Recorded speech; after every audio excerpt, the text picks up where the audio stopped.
Hvad fanden laver jeg egentlig her? Måske var det en dum idé at tage til Spanien.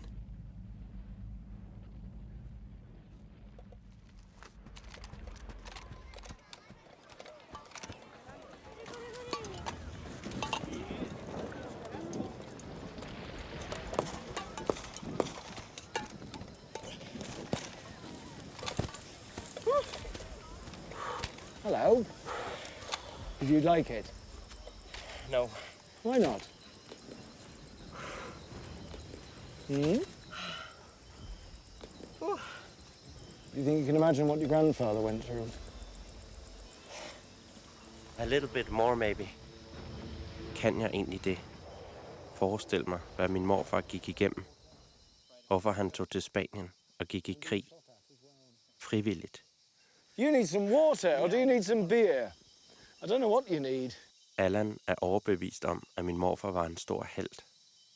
Men var han det? Eller var han i virkeligheden en stor kujon? Han kender ikke hele historien. Sådan som min familie har oplevet den. Den historie, som har drevet mig helt herned. When I was 10 years old, my mother took me to Gudhjem on Bornholm. That's a small island in Denmark. To see my grandmother. To meet her for the first time. Gud, hvor har jeg fortalt det her mange gange. Det er som om, at historien ikke vil give slip. I never met her in my life. And how did you feel? Do you remember? I can. Ja. Jeg var så spændt på at møde min mormor. Alle mine venner snakkede altid om deres bedsteforældre som det bedste i verden. Så jeg forstod ikke, hvorfor jeg aldrig havde mødt mine. Min mor virkede meget alvorlig på turen derover. Jeg har aldrig set hende sådan før. På vej over til min mormors hus var hun flere gange ved at vende om.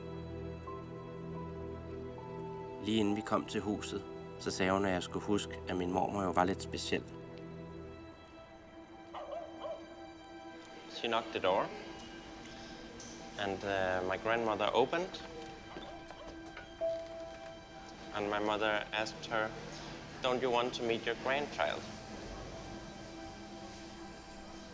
My grandmother said, "No, I'm busy, I have to go." And she said, "Ursula, my mother, you have to go now. It's not a good time." So she didn't want to meet us. My mother, she started crying, walking around the streets with me.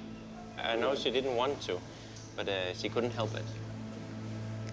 And that trip made a huge impression on me. Why would my grandmother not meet me? Why wouldn't she talk to my mother? Why? Min mor sagde, at det begyndte allerede kort efter hun blev født. Det begyndte dengang min morfar blev skudt.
Min morfar, digteren og maleren Gustav Munch-Petersen, blev skudt 26 år gammel i den spanske borgerkrig.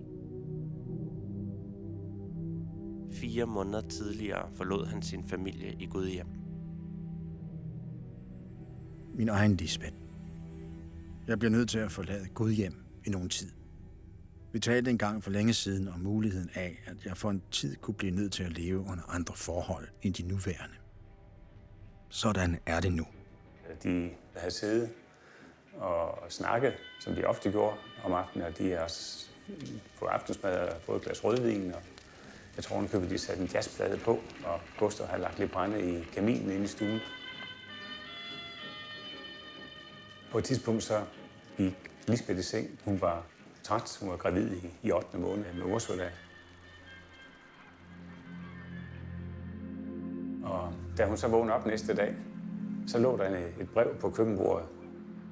Jeg ville så forfærdeligt gerne have set jer begge, før jeg rejste. Men jeg ved, at jeg så ikke ville kunne forlade jer. Og så var han simpelthen taget afsted med natfærgen fra Rønne til København og meldte sig som Spaniens frivillig. Vær stor og modig. Din Gustav.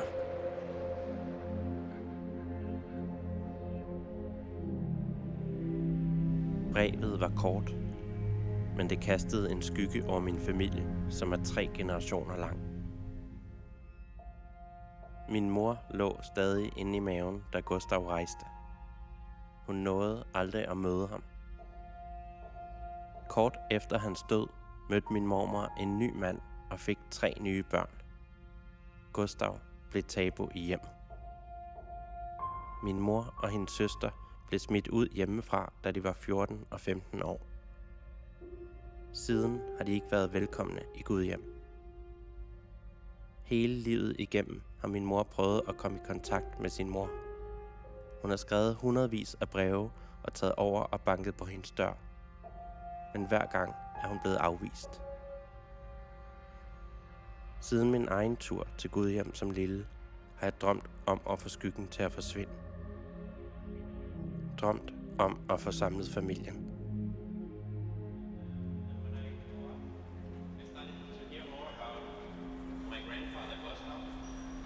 I started to understand that he was a painter, a writer. In our family we had all his paintings hanging around. I heard all his poems all the time, and people started asking me, "Oh, you are the grandson of Gustav, so isn't that amazing? He's such a hero, he's so talented and blah, blah, blah." But for me, he was connected with something bad. So, who is he? Hvordan bliver man til en mand, der kaster så lange skygger? En mand, der brænder sit lys så kraftigt, at det kun varer i 26 år. Han blev født med en guldske i munden. Hans mor betragtede ham som et lille geni. Hun var universitetslektor, og faren var professor, og alle forventede, at Gustav videreførte den fine akademiske linje. Men allerede fra han var lille, skrev han digte og malede, og i gymnasiet begyndte han på sin første digtsamling. Til mine forældre. Jeg blev ikke det, I ventede. Jeg blev alt det, I havde frygtet. I lod mig vokse op, næret ved jeres afsavn. I opdrog mig med skjulte tårer. Opdrog mig til at leve jeres liv. Fortsætte det. Skal jeg sige, sådan levede I. I gjorde ret. Skal jeg? Eller skal jeg dræbe håbet i jer? Fortæl jer, at jeg ikke blev som I. At min verden, min glæde, min smerte er en anden end jeres. Vil I tro på min tak til jer? Eller vil I sige, han fik alt. Han tog alt af os og giver intet tilbage. Andet end sorg og skuffelse. Jeg ved, I har ret, når I siger det. Jeg tror, jeg har ret, når jeg går til mit eget land. Det går langsomt og tungt, men jeg tror, jeg skal gå.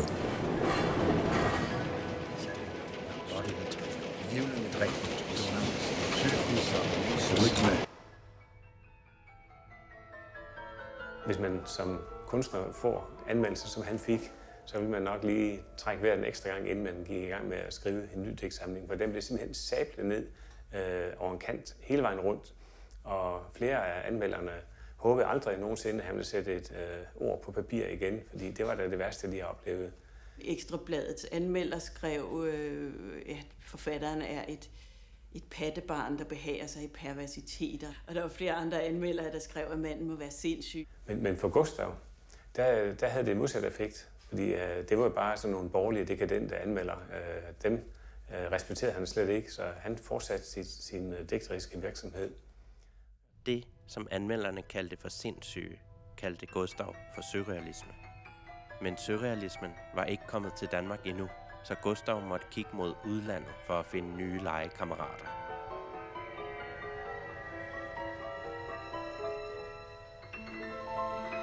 Og her blev han inspireret til at væsse sit andet våben fra barndommen.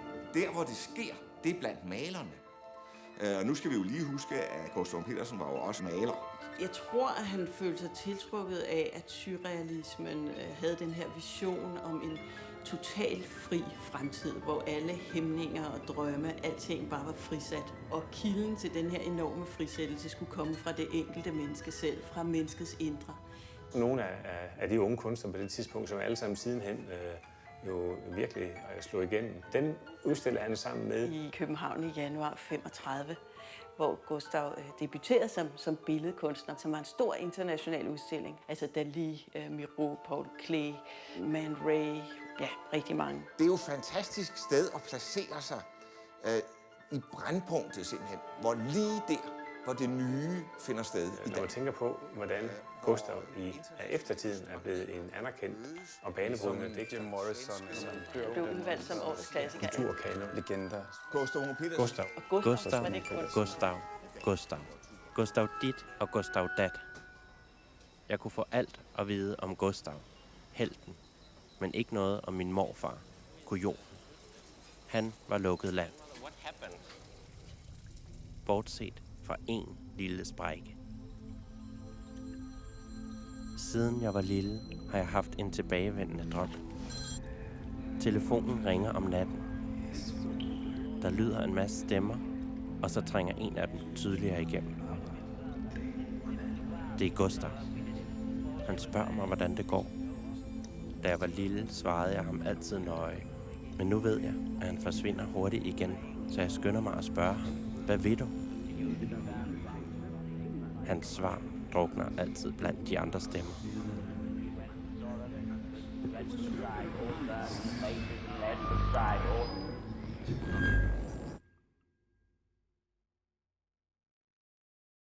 Pludselig en nat kunne jeg høre, hvad han sagde.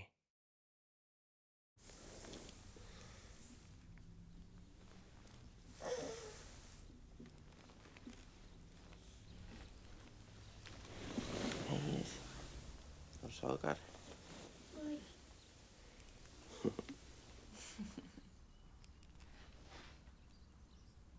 Den morgen forstod jeg, at drømmen var et tegn. Min morfar forlod sin gravide kone og lille datter. Nu har jeg selv en gravid kone og en lille datter. Jeg forstod, at det var op til mig nu at bryde tavsheden, inden den gik videre til næste generation. Jeg måtte tilbage til det sted, hvor det hele startede. Er det en flyver? Nej, det er sommerfugl.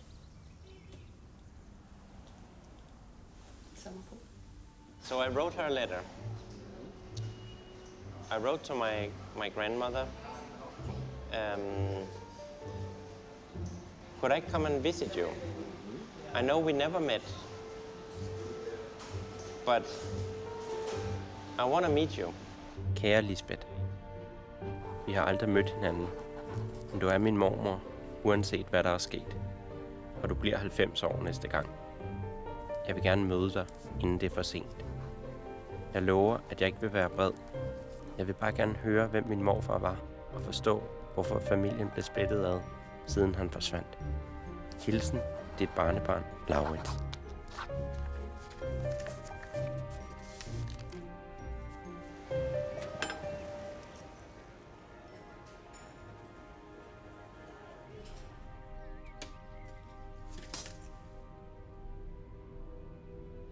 I received a letter from her. No, it's not a good idea. I'm too old. Kære Laurits, jeg tror desværre ikke, det er nogen god idé, du kommer herover. Jeg er blevet for gammel, og det er for sent nu. Der er nogle ting, som man ikke kan løse. Hilsen, Lisbeth. And I thought, I wrote her a new letter saying, I don't care. Kære Lisbeth, du er min mormor, og jeg kommer altså alligevel. Jeg kommer til Gudhjem nu på fredag. Og så håber jeg, at du vil lukke mig ind. Hilsen Laurits. Jeg samlede min bedste våben til rejsen. Mit foretrukne har altid været kameraet. Jeg prøvede at være forberedt på enhver tænkelig situation. Hej. Ja.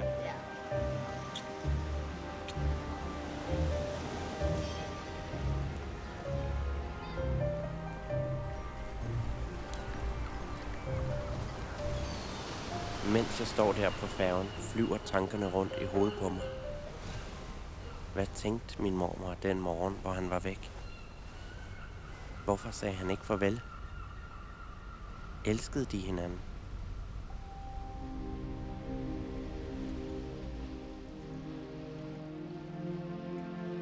Når han kom til Gudhjem, så var det ikke kun fordi, at forældrene havde sommerhus derovre. Det var også det, at der var en række kunstnere, som ligesom så specielt Gudhjem som alternativ til Skagen. Der var flere andre københavnerkunstnere på Bornholm den sommer, så alle de unge mennesker er begyndt hurtigt at ses rigtig meget, og festede og nød naturen og diskuterede. I always thought of him as the first hippie, like already in the 30s, like very free-minded. He drank, he scored the local girls, he was partying. Men det, som der skete, det var jo så, at Gustav mødte Lisbeth, og Lisbeth, hun havde et keramikerværksted i Gudhjem. And she was one of the locals, very young. With her sister, she had a ceramic studio. De var jo unge og nyforelskede og havde ingen sorger og så ingen problemer med livet. Da sommeren var slut, så tog så de andre københavnerkunstnere hjem, men Gustav blev boende sammen med Lisbeth i Gudhjem, og de flyttede sig også sammen, hvad der var en lille smule usædvanligt på det tidspunkt, hvis man ikke var gift.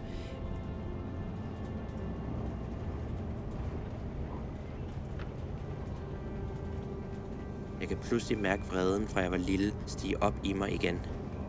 Jeg ved ikke lige præcis, hvor hendes hus er, men det skulle være nede ved havnen. Det skulle hedde Måns Pers hus. Kender du det? Ja.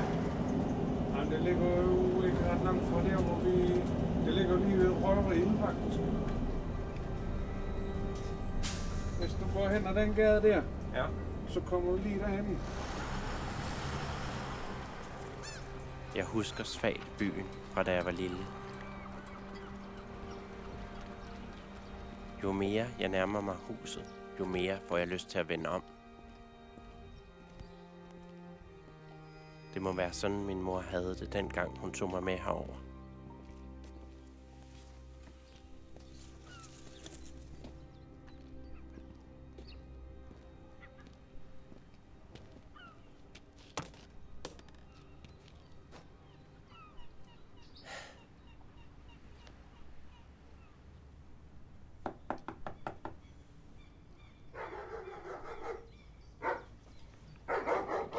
I just wanted to talk to her. I felt I deserved to talk to her.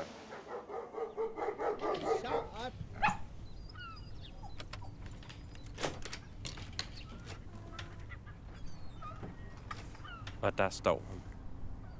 Min mormor. Hende, som jeg har hørt så meget om hele mit liv. Hende, som jeg på en måde hader, selvom jeg aldrig har mødt hende. She didn't really have a choice, because I think she could see in my eyes that I just wanted to get in. I think she might have almost been a little scared of me. Hun siger, at jeg kan få lov at blive der en nat, hvis jeg lover ikke at snakke om noget med familien. Hun vil hverken høre om Ursula eller om Gustav. I said, sure, it's okay. I just want to meet you. You're my grandmother, after all. I just want to see how you look. You're family. Ja, jeg har boet her længe. Faktisk føler jeg ikke, at hun er familie. Snarere en modstander. Hvad er det, du har der? Men jeg er nødt til at tale hende efter munden i første omgang. Det er bare et kamera. Jeg er altid med mig. På vej op ad trappen betragter jeg hende. Hun er meget rynket, men jeg kan tydeligt se, at hun ligner Ursula. De samme hænder, de samme træk. Den følger med overalt. Hvad siger du? Du må tage noget højere. Der har du sengetøj. Ja, jeg går lige ned nu, fordi jeg var lige midt i noget, som ikke må tørre ud. Jeg sad jo og drejede.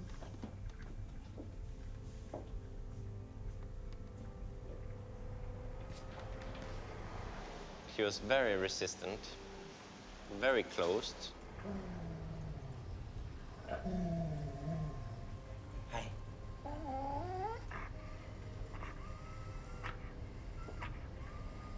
Må jeg ikke få lov at komme ind?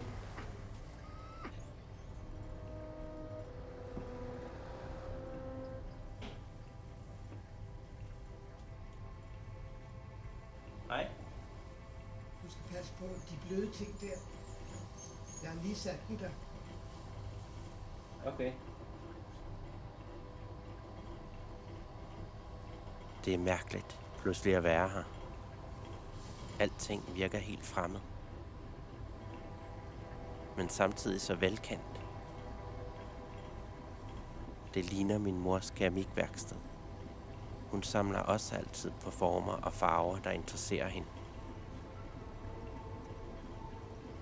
Kan vide, om Lisbeth ved, hvor meget hendes datter minder om hende.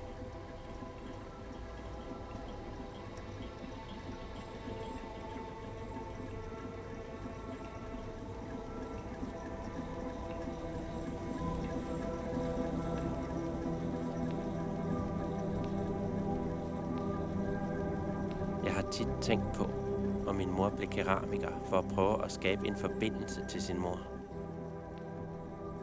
Håbede hun, at de kunne mødes gennem de ting, de lavede.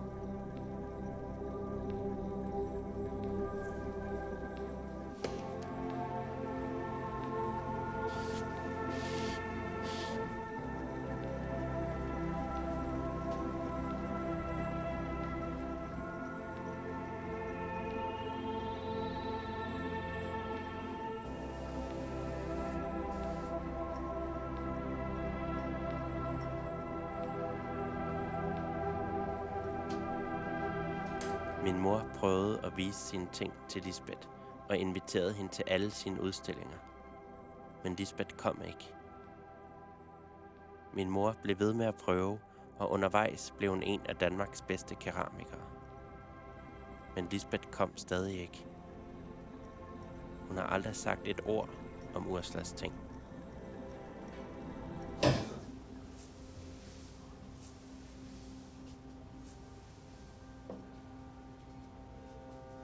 Flyt dig!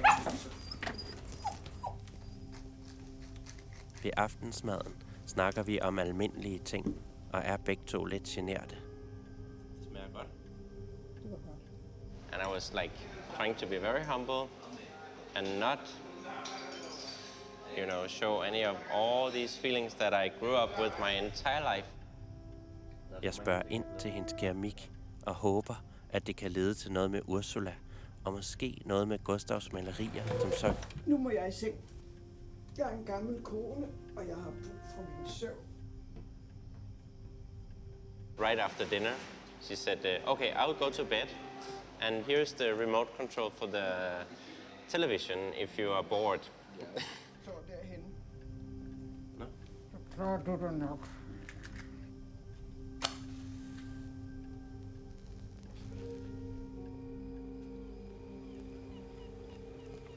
Velkommen til telefonsvaren.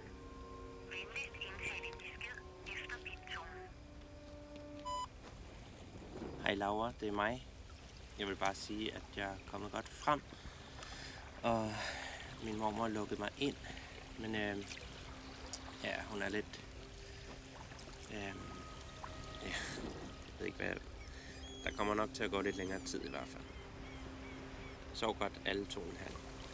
Savner jeg.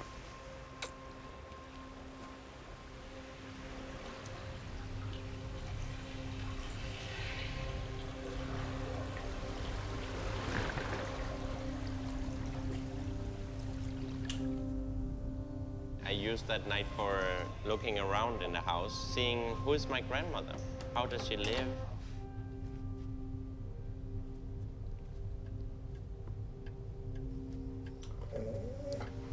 Her dog was called Goya, after the famous painter, and she kicked it all the time. And I almost felt like a relation with that dog because it was like we were both being kept out in the cold of her. Hej, er du en vagthund? And that dog, which was supposed to be the guard dog, kind of followed me around in the house.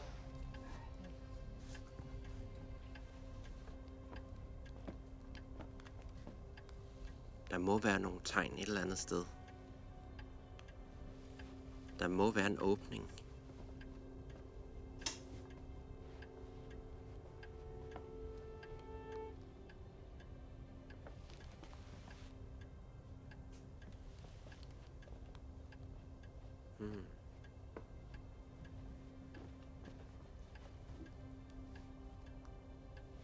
Hendes børnebørn. Hendes andre børnebørn.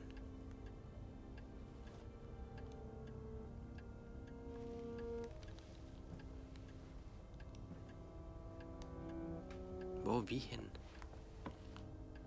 No sign, no proof of my family. Not one single picture of my mother's sister, or me. We were not existing in that house. And I thought to myself, how can it be possible that we do not exist?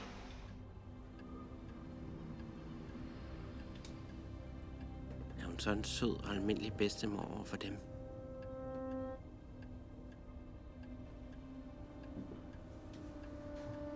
Og det er så den nye mand.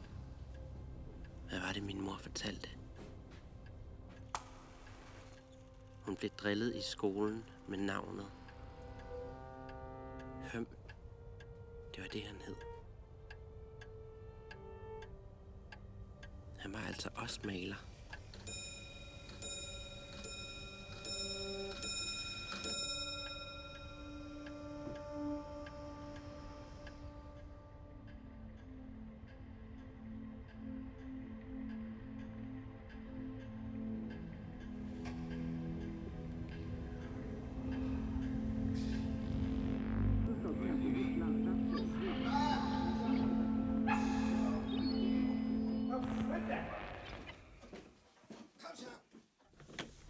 Lisbeth?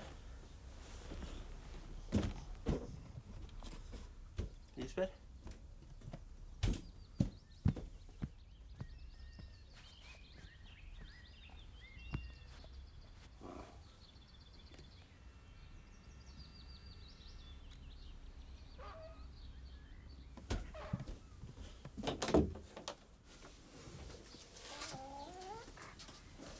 Hej. Hvor skal du hen? Hvad siger du? Hvor skal du hen? Hvad for en? And I saw my grandmother in a swimming suit. An orange swimming suit. Hun siger, at hun skal ned til mågestolene. Jeg ved ikke, hvad det er, men jeg vil gerne med. Jeg kommer med.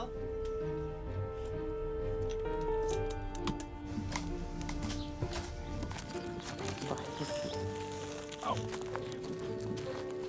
So I ran after her, like I'm running after you all the time. Trying to, I'm trying to meet my past. Yeah, and then. Hun er i god form af en kvinde på 89 at være. Er det mågestolene? Ja, de ligger derude. Hun fortæller mig, at hun svømmer hele vejen rundt om dem hver morgen klokken 5. She was jumping the cliffs. Hun kender hver en lille klippeafsats og sprække, som var det hendes egen have. Pludselig stopper hun op og peger ned i vandet. Her var der en tysker, der døde sidste år. Han sprang lige på hovedet ned i en klippe. Lige her? Det er kun de lokale, der ved, hvor man skal hoppe i. Lisbeth, vent! Prøv at se her. Jeg har taget sådan nogle her med. Vil du ikke prøve den? I'm a diver. I totally enjoy diving. I think it's almost religious. And when I went to Bornholm, I wanted to show her the most beautiful thing I knew of. Du kigger igennem de der, så kan du se under vandet. Ja, du kan prøve at tage den på. She was very skeptical. Try it. You must try it. Er det sådan? Sådan der, ja. Og så tager du den der i munden. Kan du trække vejret nu?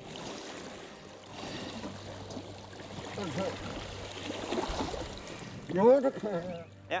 Try to look beneath. You can actually see what's under the water. You can see the fish, you can see the cliffs.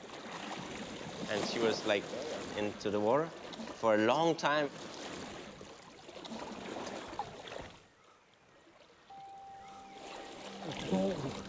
Hvad siger du? Det var da utroligt. Then she came up and said, wow, you can see what is under the water. And I said, that's what I told you. And she was like, it's amazing. I saw a fish and I saw the cliffs.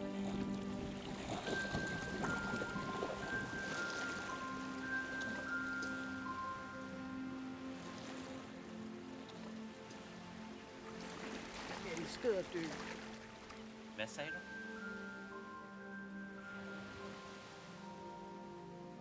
Lisbeth? Actually, Gustav loved to dive, she said. And I was like, that's my first information about my family. And she said a thing. She said, Gustav always stayed so long under the water that I started getting afraid that he was drowning.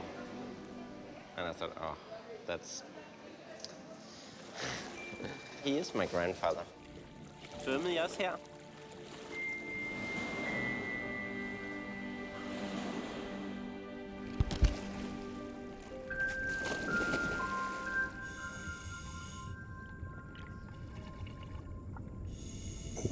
Stor lykke.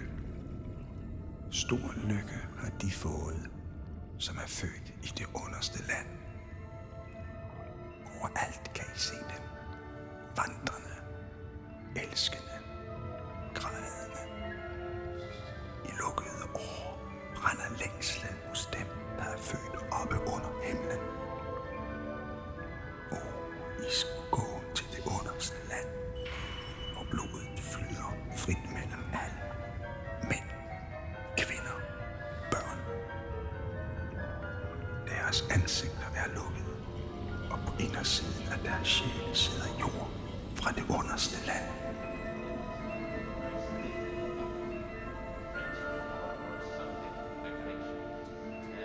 She was very impressed with that. She said, it's so weird that I have been living by the ocean my entire life, and I never saw what it looked like.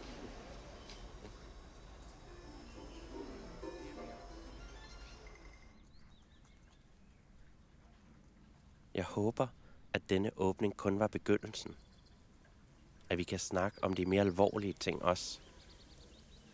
I det mindste lader det til, at hun har holdt op med at flygte fra mig hele tiden.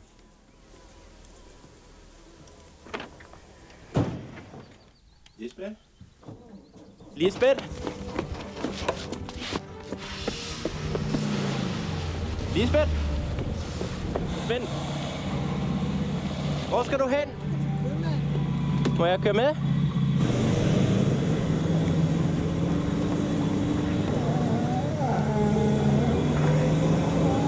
Lisbeth, kører du ikke lidt hurtigt?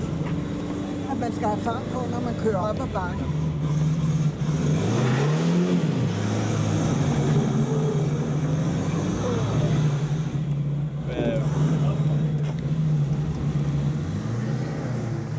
Er det en, der bor her i Gudhjem? Hvad siger du? I må slet ikke køre den vej. Nå, okay. Lisbeth, du siger, at vi må ikke køre den. Nå, nu skal jeg. Lisbeth, nu bakker du. Lisbeth, er du klar? Du bakker nu.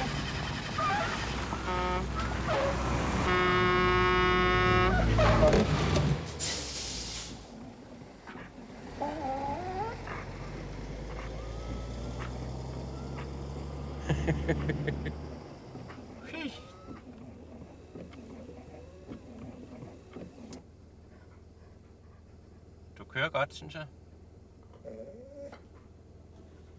Så hun kan altså smile. Men til hvem?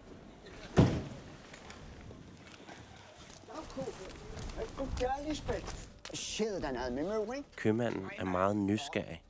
Hun kører sig ned. Men han taler så bornholmsk, at det er svært at forstå, hvad han siger. Hvad er du ikke bange? Jeg tror, han spørger, om jeg ikke var bange. Og folk her på øen der, de sagde, hun burde have taget tyrekortet. Og noget med, at alle på øen synes, at hun skulle have taget kortet. Politimesteren tjener ingen over. Men hun kender politimesteren. Det er jo så Bella. Bella Belling? Hvad betyder det? Barnebarnet. Ja, det er, ja. Han undrer sig over, at jeg er Lisbeths barnebarn. Jeg synes ikke, at vi har set dig før, sådan. Jamen, det er første gang, jeg er over at besøge min mormor. Vi har lidt en mærkelig familie, så... Kofuld! Kom lige herover og hjælp mig. De der rugkiks. Afbrød hun ham tilfældigt? Eller vil hun ikke have, at vi taler sammen? Styrer hun rundt med os alle sammen? Ja, hun er den eneste, der får lov til at tage hunden med herind i alle kunderne. Nå, for det må man ellers ikke. Hun er jo en bestemt dame. Ja. Så, ja. Kender du hende godt? Ja, hun kommer her. Jeg udfritter købmanden, som fortæller, at hende og Paul var sådan et vældigt par herovre. Men Paul døde jo for nyligt. Købmanden har undret sig lidt over, at de ikke har kunnet mærke nogen forskel på Lisbeth, siden det skete. Jeg spørger ind til Paul, men købmanden ved ikke så meget om ham. Andet end han malede sådan nogle nydelige malerier af unge piger og udsmykkede kirken herovre.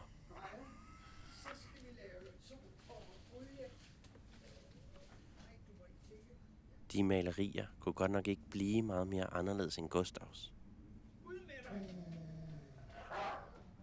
Så fortsætter fægtekampen. Vi skal have sol over Gud hjem. Det gælder om at læse sin modstander. Ude ved mågestående.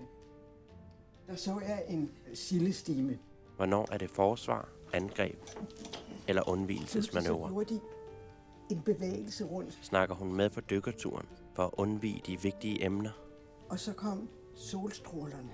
Eller er hun i virkeligheden ved at blotte sig? Det lignede noget, som jeg havde lavet for et par år siden. Jeg kan sgu ikke finde det nu. Her. Kan du se?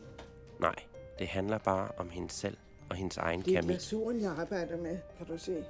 Ja. Det er utroligt. Det ligner så meget. Hvad med Ursulas keramik? Kan jeg spørge ind til den? Eller går hun så i forsvarsposition igen? Nej. Jeg venter. Hendes parader skal længere ned. Må jeg ikke have lov at give dig den her? Ja. Vil du ikke have den? Jo. Så kan du den på, når du svømmer morgentop hver morgen. Ja, nu må vi se. Så er paraderne helt nede. Et øjebliks uopmærksomhed, og så er det nu. Lisbeth, jeg tænkte på, kunne vi ikke snakke om det med min mor nu?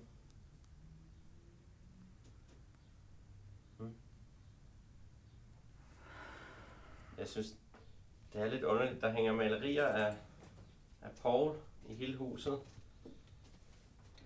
Og der er familiefotos af alle mulige børnebørn. Men der er ingen billeder af mig, eller ingen billeder af min mor. Er det ikke lidt underligt? Kunne vi ikke snakke om det? Hvad der er sket?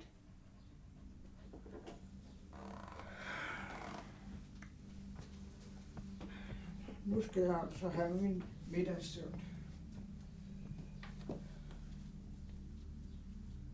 Touché. Jeg er nødt til at finde et andet våben.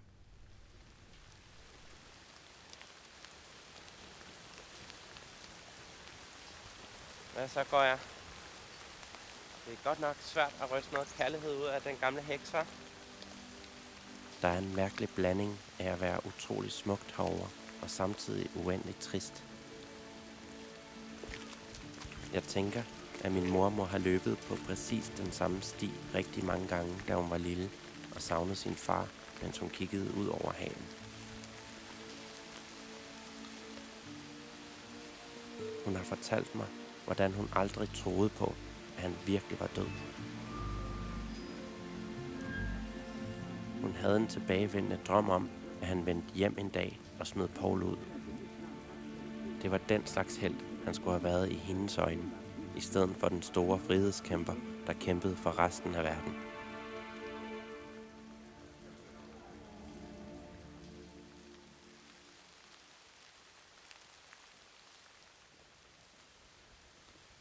Gav vide, om det var her, Gustavs rige forældre havde sommerhus. Så kunne han gå lige ned i byen og feste med de lokale piger. Sikkert bevæbnet med et par flasker vin fra købmanden på vejen. Hvad så, går jeg? Er det det, vi skal gøre? Skal vi drikke hende under bordet? Kom. I went for the local shop and I bought 2 bottles of the best wine he had. Det er mit nye våben.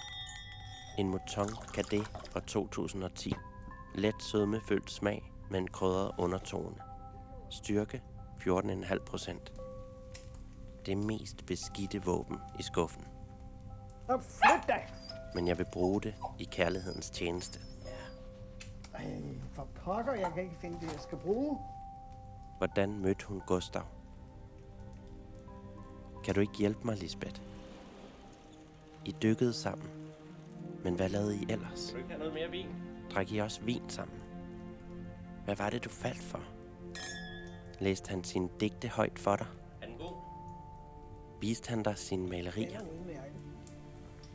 Hvad er dit svage punkt, Lisbeth? Det med de malerier der, det er, at du ikke havde nogen hængende af Gustav. Er det egentlig fordi, du ikke kan lide dem?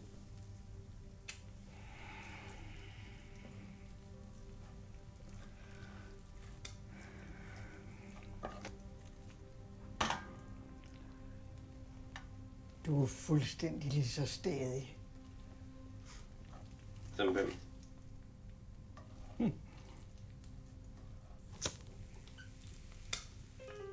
That night, after we started eating a good dinner, drinking wine,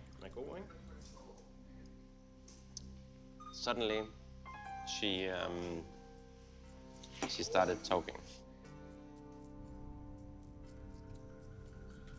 Jo, jeg kunne godt lide hans billeder. Hvem? Suddenly, she completely opened up. Jeg kunne godt lide Gustavs billeder. She said, you want to hear how I met Gustav? Jeg tror, vi gik meget tit ned til båden for at se, hvem der nu kom ind, og om der kom noget godt nyt blod. Nyt blod? Ja. Og så jeg ham. She saw him leaving the ferry in a suit, and she described very detailed his way of walking. Han havde sådan en vuggende gang. Hvordan mødte du ham så? Det var til et selskab hos Høst. She kind of got herself into one of the parties in this artist gang and went there and deliberately went to talk to him. Han kunne sætte ord på noget, som jeg uden at vide det, havde gået og længtes efter. I think he was very surprised that a local woman could be so strong-willed to seek him up. Det var som om, at jeg altid havde ventet på ham, uden at vide det. So they had total chemistry immediately. Og det var jo vildt. Og det var spændende. Og så skrev han digte. Ja, dem var der ingen, der kunne forstå. Men jeg forstod dem.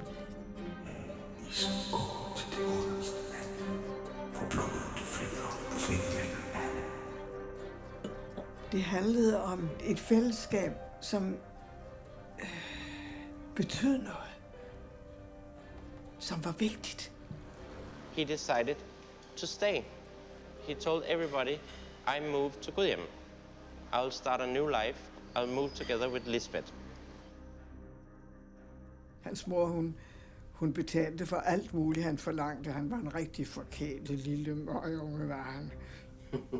Og så købte vi huset her. He was so liberated to be suddenly there without all these expectations. And all the time he was writing and painting. But his parents didn't consider that anything serious. That was like a hobby. But he considered it his whole life, his existence. And that's where they had a connection, that they were both working with stuff. He said there was one night where I woke up in the middle of the night because I heard music. Og så gik jeg op for at se, hvad det nu var. Og det var Gustav, der havde sat en plade på. She saw him dancing naked in the living room to Ravel's Bolero. How does it go? Da, da, da, da, da, da, da, da, da.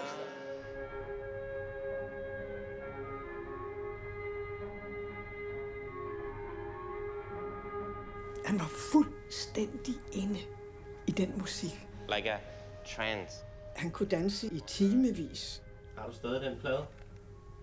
Ja. Jo, det har jeg da. Skal vi ikke høre den? Nu. I made her find that record. I asked her, like, how did he dance? Can you show me? She remembered it clearly. She got completely into it.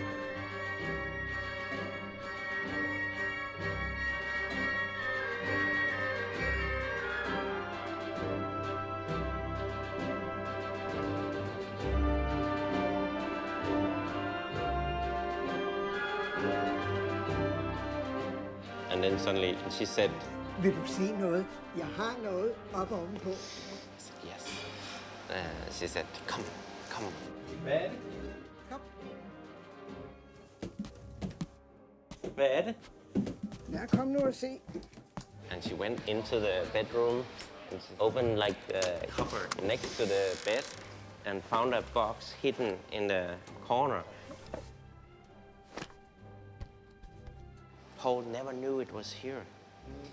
These are Gustav's things. I kept them so near to the bed.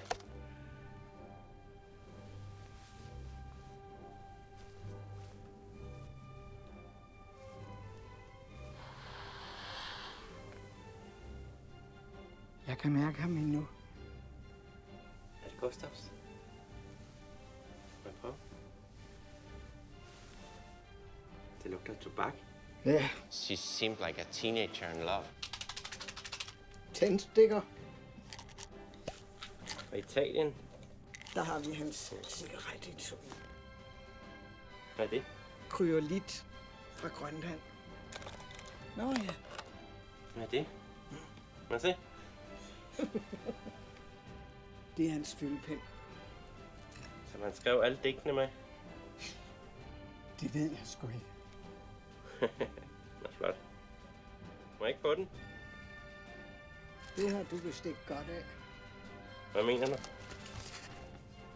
Han var da en flot fyr. Synes du ikke? Ved du hvad? I ligner hinanden. Synes du det? Ja.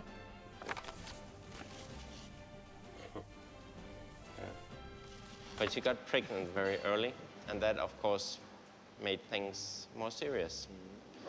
And at the same time, Gustav had gone to Germany to study German. Ja, det gjorde han i årene op til 33, hvor Hitler og Jugend huserede i gaderne. Og det er klart, at det har selvfølgelig også påvirket ham. He started changing, Lisbeth told me.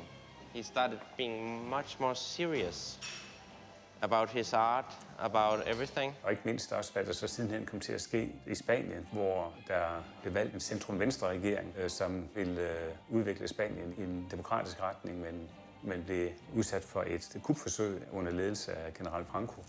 Og det igangsatte en borgerkrig, som gjorde, at det blev symbolet på kamp mellem højre og venstre i Europa. Gustav's brother, Finn, had gone to Spain and had seen that they actually need help against fascism. So he said, what are you doing as an artist?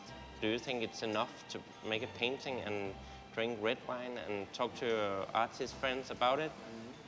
Mange unge, ikke bare i Danmark, men hele Europa, så Spanien som fronten for eller imod fremskridtet. Og det gjorde, at der begyndte at strømme frivillige derned. Then my grandmother got pregnant again. With the second child, it went very fast.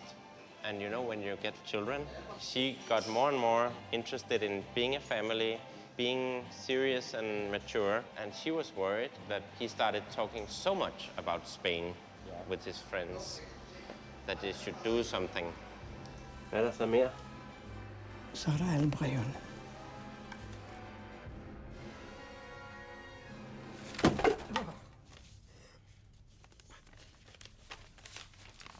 Det er så længe siden, jeg har set alle de breve.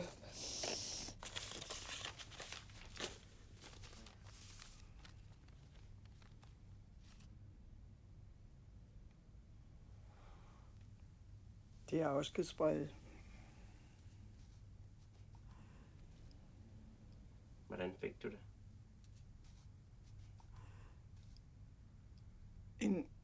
En morgen, da jeg vågnede, så var Gustav væk. Jeg gik nedenunder. Og så kaldte jeg på ham. Men han var der ikke. Og ja, så fandt jeg det her på bordet i spisestuen.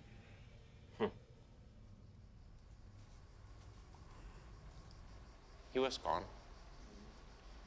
And she told me, like, the evening before we were sitting together, talking quietly, he didn't mention a word about it.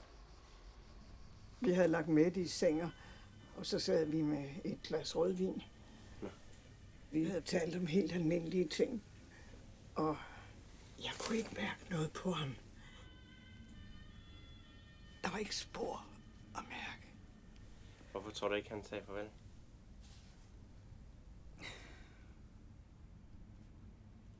Hvad stod der i brevet?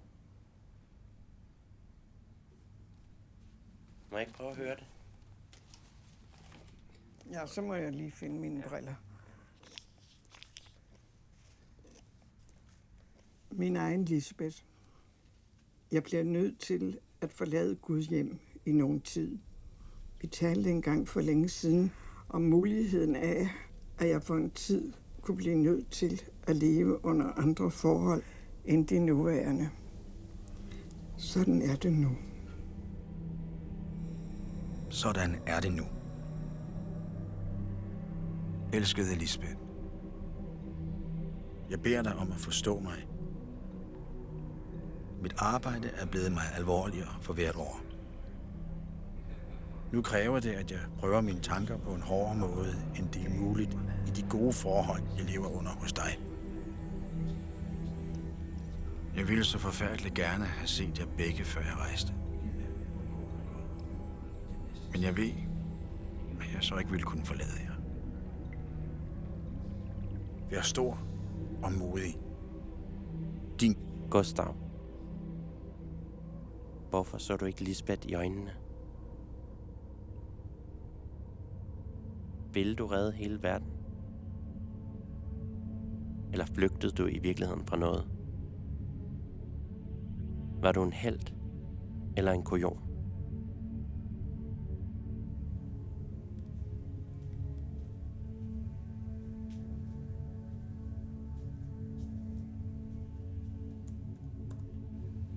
Min tur til Gudhjem viste sig kun at være begyndelsen.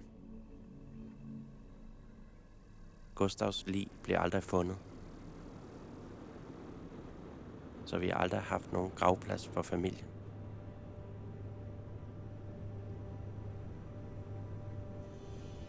Jeg har det som om, jeg er nødt til at tage ned og hente ham med hjem, så han kan sige ordentligt farvel til Lisbeth.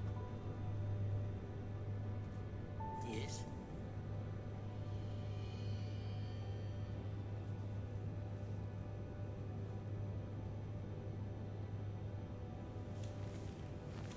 Jeg skal rejse langt bort nu. Til Spanien. Ja, så kommer jeg hjem igen, ikke også? Så komme med? Nej, det kan du ikke. Jo.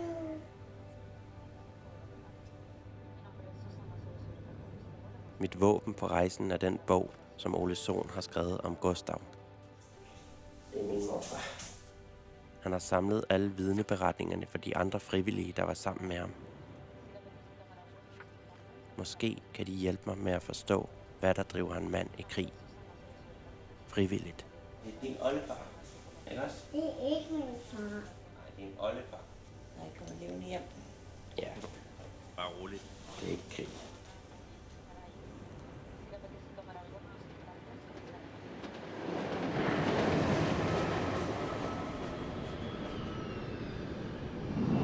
Jeg er kommet i kontakt med en fyr, der hjælper efterkommere med at finde deres forfædre fra krigen. En slags spøgelsesturguide. Der er åbenbart også andre, der har brug for at se fortiden i øjnene. I brought this book with my grandfather Gustav. It's a good-looking chap. What do you think the chances are we could find where he died? Where he died? Yeah. Do you think it could be possible that we could follow in his footsteps from the beginning? Maybe.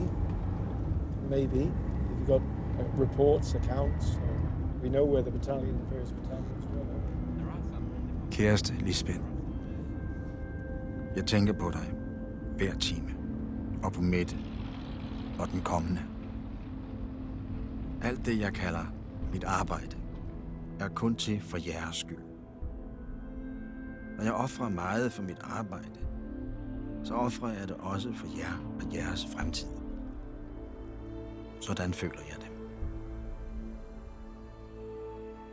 Pyrenæerne, som jeg i en 18 timers uafbrudt fodtur overskred, er noget af det smukkeste, jeg har set i mit liv.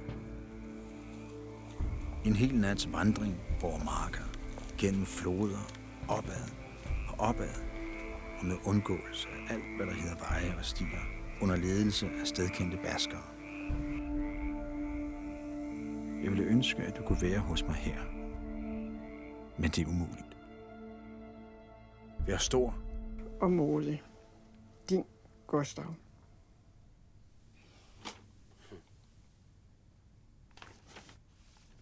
Var du så modig?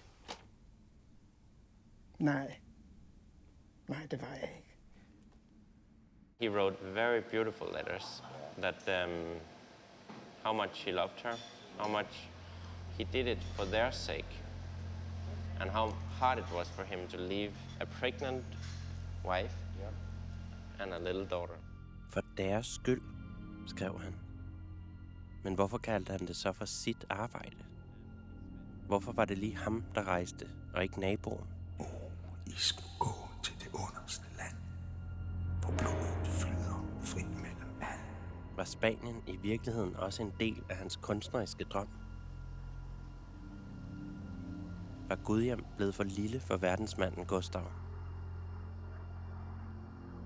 Hemingway, Orwell og mange andre kunstnere fra hele verden meldte sig også som frivillige. De kaldte det for Bohemkrigen. Hvordan var det for dem at møde alle deres åndsfæller fra hele verden for første gang? This is Figueres Castle, where Gustav would have come to after 18 hours walking over the Pyrenees at night. It's really strange to imagine that he's be going right here. Yes, for certain. It's kind of like the point of no return. So many it was. It goes on and on and on. How do you think the spirit was between them? Exciting, all sorts of interactions going on, lots of singing. Singing? Yeah, I'm sure, lots of party songs or songs from their homelands. The Internationale. I'm sure they must have sung it here. It must have sounded amazing with this echo in here. Wow, yes. Arise, you workers from your slumbers, arise, you prisoners.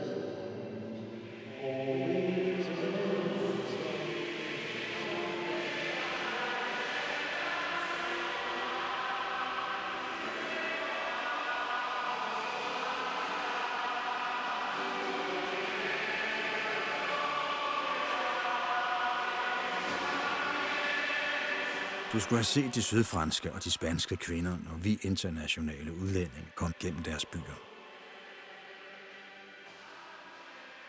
De tog imod os, som om vi havde været deres brødre, deres mænd eller deres fædre. De græd, når de gav os mad, og de kyssede vores kinder, når vi sagde farvel. That's La Passionaria. Who is she? She was very famous for very inspiring speeches. She said, so it's better to die on your feet than to live on your knees. You've got all sorts of graffiti from the brigades. French, Americans, Scottish. My French isn't very good. My German is okay, but I can't. It's Danish.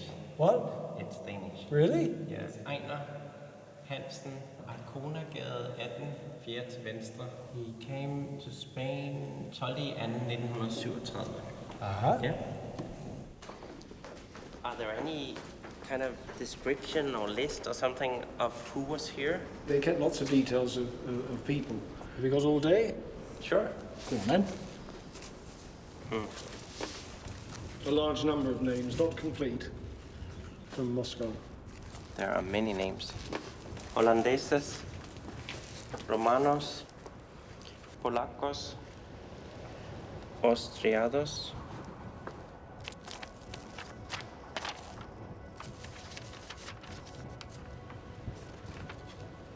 Canadienses. Daneses, here is Hans Petersen, Gunnar Sørensen, Munk Petersen, Dan is here. Oi.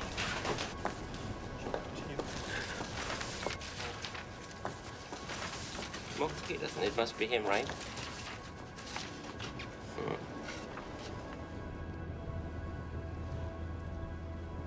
It's spelled with an H, but it must be him. Yeah.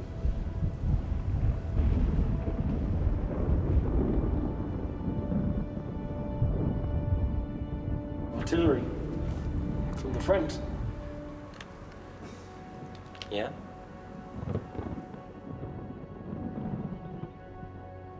The war's still here. What do you mean? It hasn't gone away. 75 years, people take sides, people fight about it, argue about it.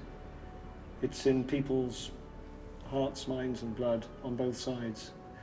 And it just hasn't, the wounds haven't healed, they're still very painful to touch. Really? Are there lots of people coming here looking for their ancestors? Yes, family. Yep. Looking for all these names. Finding their little grandfather. It's kind of real. He's real because he's always been so dreamy. Like, it's kind of nice to have an actual proof that he was here. Like, I can't explain it, but it's like that he actually existed. Some people talk about closure. When they come here, they're looking for a family member, don't know where he is, and with bits of research, you can locate where they were.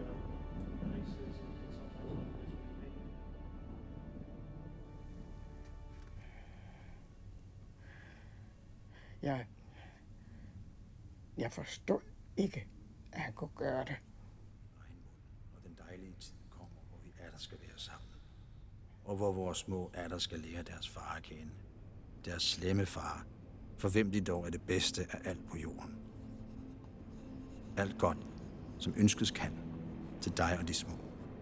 Din Gustav. Efter dette brev blev Gustav indkaldt til fronten. Gav vide, hvilke tanker, der fløj igennem hovedet på ham. And this is where Gustav first came to the front, to the wall. Here? Yeah. We can step over there, and then we can maybe walk down there into the valley. And, yeah. So your grandfather would have been here at least for a day, day and a half, but to say the whole thing was outflanked. It's a very strong position, but you get people coming in with bombs. Yeah. They just bomb this out. Bomb it out.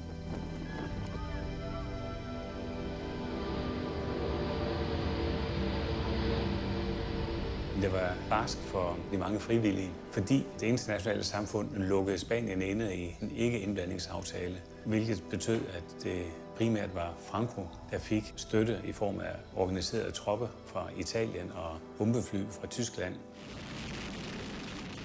Det vil sige, at bare det at have uniformer, gevær, det var meget mangelfuldt på de frivillige side. Is this where they were eating? No, that's a machine gun bunker. Oh. You'd have a machine gun here, Maxim or a Hotchkiss, be laid up on there, and they'd use this to try and defend. Elskede Lisbeth. Det gør mig frygteligt ondt at høre, at du er så nedtrykt. Gud giv, at jeg kunne gøre noget for dig. Og så kom Ursula. Lisbeth gave birth to their new daughter while he was gone. My mother.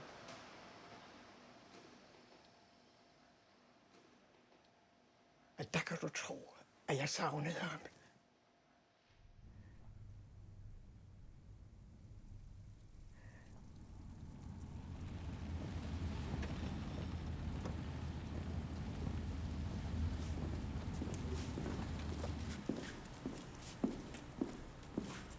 Hej, jeg hedder Lotte og Jonas. Velkommen til. Kom med her. Okay. Hvornår gik vandet? Det gik 6:30. Ja. Ja. Og er det klar for at være med? Fuldstændig. Ja.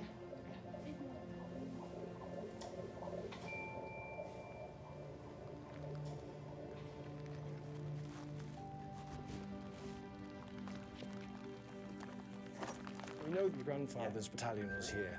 Keeping shelter, maybe a fire or something, and maybe your granddad wrote a letter in here. Jeg sidder sammen med mange mennesker nu, mens jeg skriver. Jeg kan næsten ikke skrive til dig uden at græde. Jeg tænker altid på dig. Og på Mette. Og vor nye lille pige længes sig også usigeligt efter. He asked her to send pictures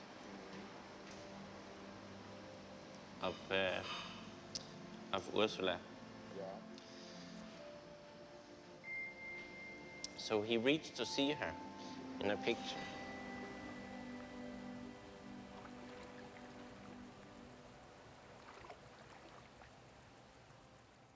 Her skrev Gustav sit sidste brev til Lisbeth. 5 dage inden han blev skudt. He has been in a horrific situation. Yeah. People dying, the first time probably he's ever seen death and destruction and carnage. Hvor brigaden ligger for øjeblikket i hvilestilling ved fronten.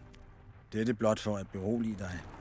Jeg har det godt, og agter at blive ved dermed, så at jeg kan være i god behold, når vi ses igen.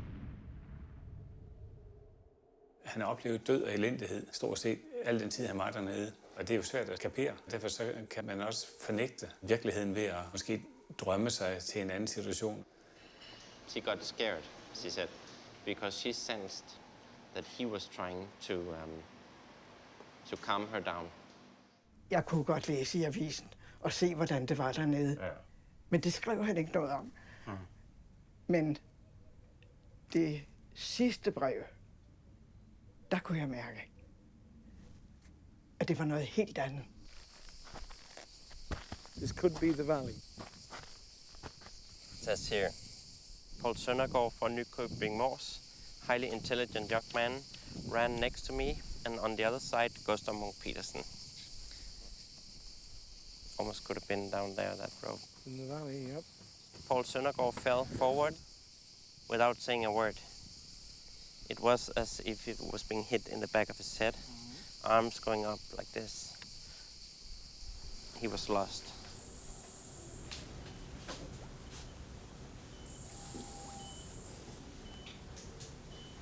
Gav vide, om han fortrød, da det gik op for ham, at der ikke var nogen vej tilbage.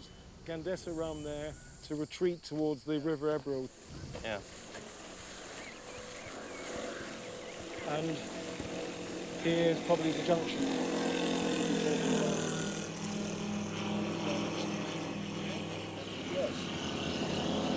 And another plane there.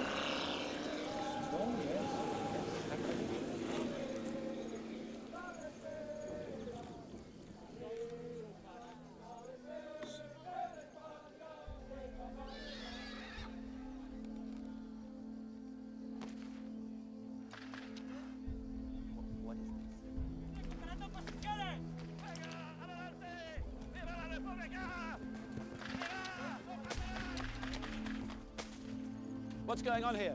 ¿Qué pasa? What are you doing here? You can't be here.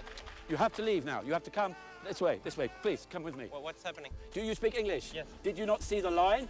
No. This is a battlefield. It's very dangerous. There's explosions. Just here. Come with me, please. No time, not the right place. Come with me. Vamos. Relax. What's going on? Well, you've walked into a reenactment of the Battle of the Ebro, which is a battle in the Spanish Civil War.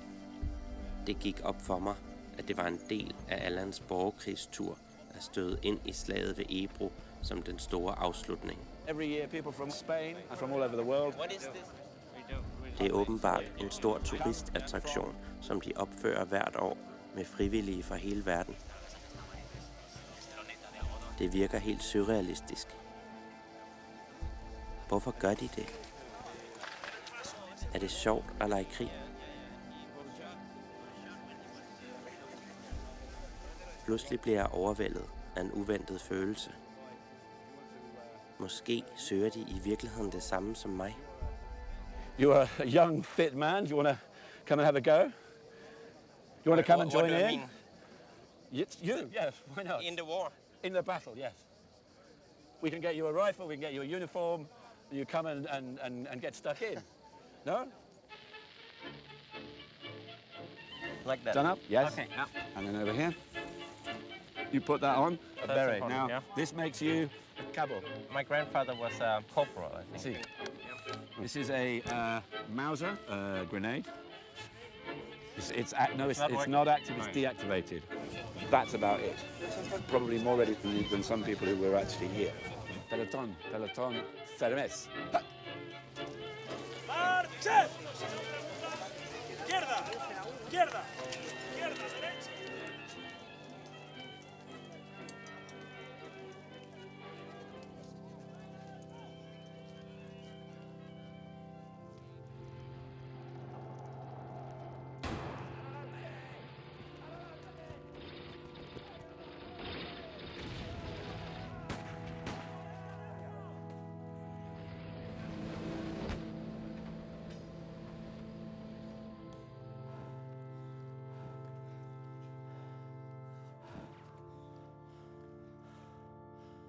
Elskede Lisbeth.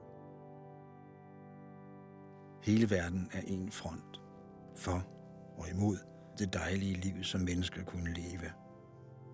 Hver og en, hvor man end befinder sig, må forstå, at det stridende er så dyrebart og stort, at det skal frelses, hvad det end koster.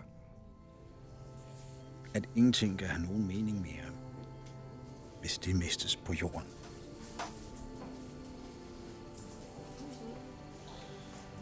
Gustav ran in a couple of big boots that he had just received from back home from his mother.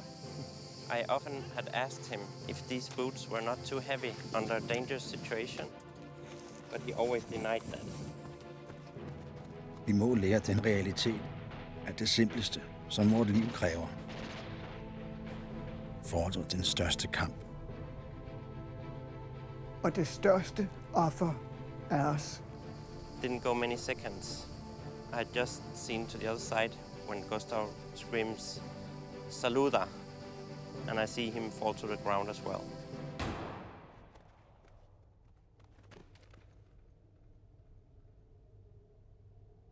En sejrshilsen til dig og til vores små.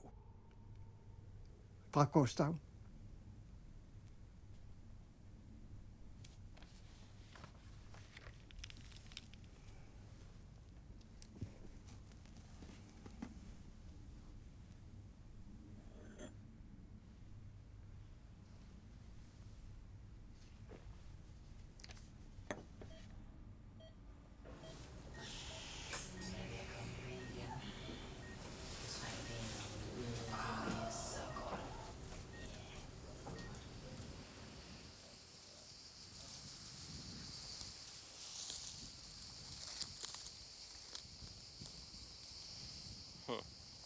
If it was here, he died with a good view.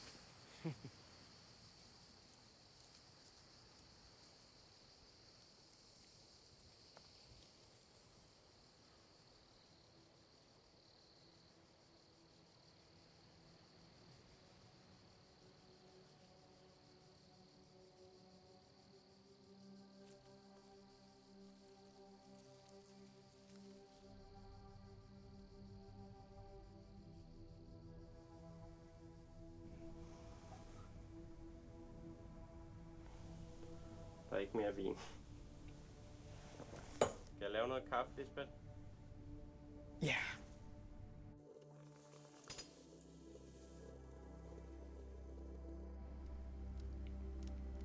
Vi skulle have haft et helt liv sammen. Og så var det forbi, inden det var begyndt.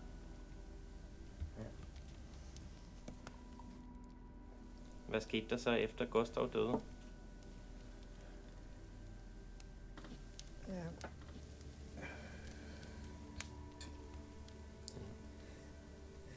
Du må forstå, at jeg var nødt til at starte med mit liv forfra.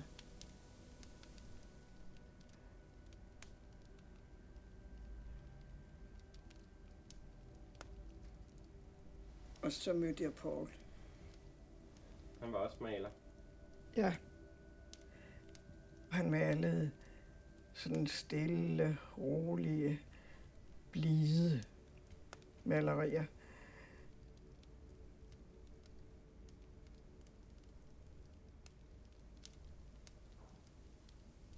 Hvordan var jeres ægteskab? Godt. Vi fik 3 børn. Og hvad så med Ursula og Mette? Ursula. Hun lignede ham. Ursula lignede ham. Var det derfor? Fordi hun mindede Lisbeth om det liv, hun aldrig fik. Lisbeth didn't want to tell her anything. Even today, when she's old. Jeg tror, det ville være fint for jer at snakke sammen. Hvor er du stadig. Ja. Du ligner din mor. Det må være noget, jeg har arvet. I think you should write a letter to my mother saying that all the things you told me, you don't have to excuse or anything, just tell it as it is. Savner du ikke at snakke med din datter?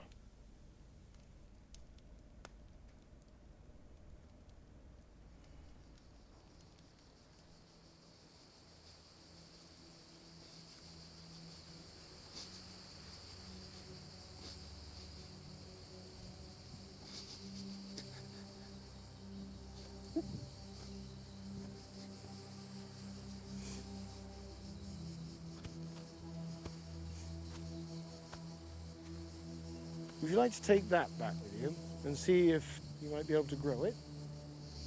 That's a good idea. Make a little memory of it. Anyway. Yeah. Thanks for leading me to the end of the track. It is a way in the end of the track, but in another way it opens up other things because people start talking and they say that when you start something, strange things happen. You go through strange things.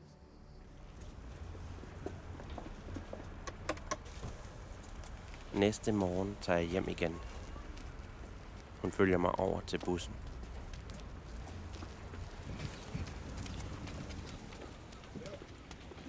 Hvornår kører I? Det var 2 minutter. Farvel, går jeg. Hvor fint at møde dig. Det var nok godt, du kom. Forresten. Ja? Jeg har noget til dig. Hvad er det? Fyldepinden. Jeg synes, du skulle have den alligevel. Er det rigtigt? That meant the world to me because that was like I had a grandmother. saying goodbye there, I suddenly felt I had a family.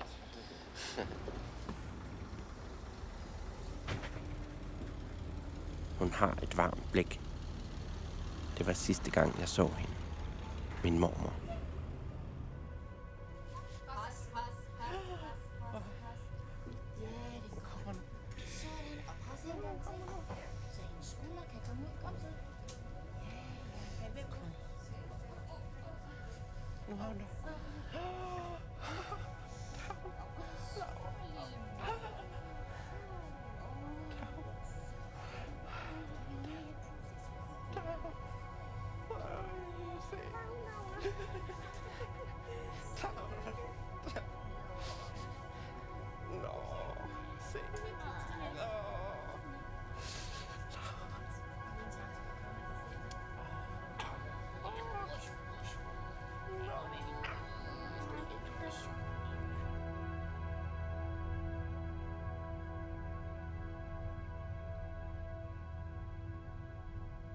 Jeg fortalte aldrig min mor, at jeg var taget over til Gudhjem. Det var ligesom at besøge fjendens lejr, og min mor havde opgivet håbet om at se Lisbeth igen. But soon after that trip, Lisbeth, she actually did write a letter to my mother, saying that it had been a nice weekend. Min mor sendte et brev til mig efter besøget, og det var ikke særlig langt, men hun skrev bare, at hun havde talt med Lav, og at hun vidste jo godt, at det havde ikke været så godt alt sammen. At det havde ikke været i orden alting derovre. Og det har hun insisteret på i alle år. At det var mig, der var noget galt med. Kort efter, at Lisbeth havde skrevet brevet, falder hun i klipperne og kommer på hospitalet i Rønne. Lægerne ringer og siger til min mor, at Lisbeth ikke har lang tid igen. And I told her, like, you shall go. She wants to talk to you. You must meet each other. Du skal simpelthen tage over og få snakket med din mor. Og det gjorde jeg så. Så tog jeg over Bornholmerbåden, som led til i Rønne Havn, og så gik jeg op på sygehuset i Rønne.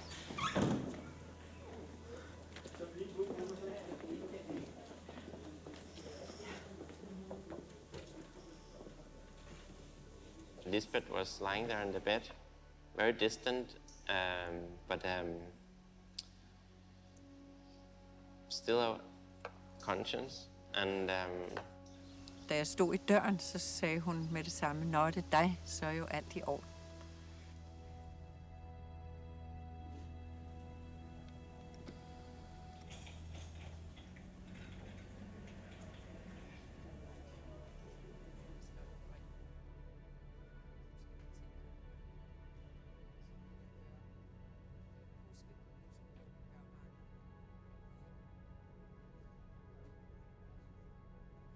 Og så tror jeg, der gik en halv time, så var hun død.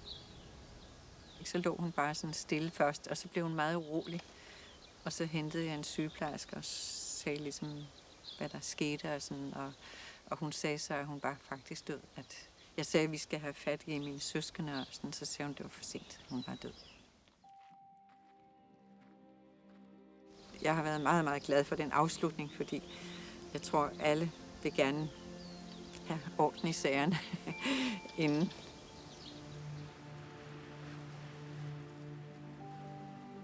Det viser sig til hele familiens overraskelse, at Lisbeth har besluttet sig for, at hun ikke vil begraves ved siden af Pauls grav i Gudhjem alligevel.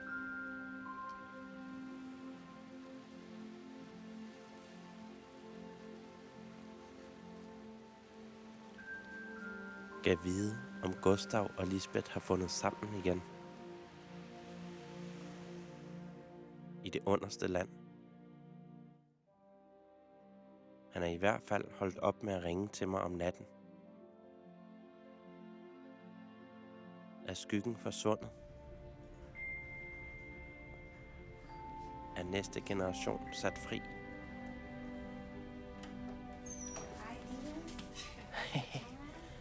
Se, hvem det er. Kan du se, hvem det er? Har du slået sig der? Det er fordi, det er blod, fordi hun er blevet født. Ikke også? Hun er helt ny. Hvorfor er hun blod der? Det er fordi, Det er fordi, hun er lige blevet født. Det er din lille søster. Er det en pige? Ja. Så du klapper hende. Hvad får man med sig? Hvad giver man videre? Var Gustav en helt eller en kujon? Jeg ved det ikke. Han var min morfar. Og nu har vi sagt farvel til ham.